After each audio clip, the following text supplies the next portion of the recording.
system played.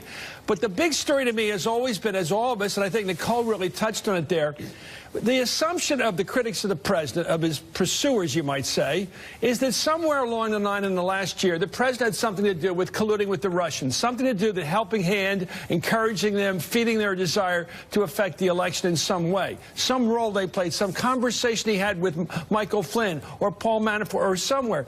And yet what came apart this morning was that theory, because in two regards. The president said, according to the written testimony of Mr. Comey, go ahead and get anybody's satellites in my operation and nail them. I'm with you on that. So that would mean Manafort, Carter Page, someone else like that. And then he also came across what was fascinating. Comey said that basically Flynn wasn't central to the Russia investigation, that he was touching on it, that there was, of course, Flynn hadn't honest, we assume wasn't honest in his answering of the official forms that he had to fill out to become national security head. But it only touched on that it wasn't really related to that, but he could be flipped for that.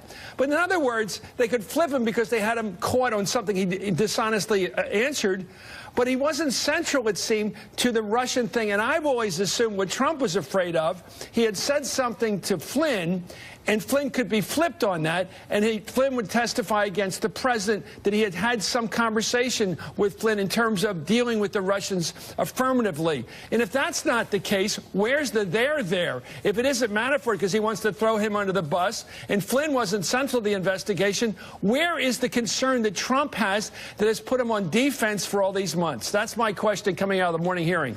Kelly O'Donnell over at the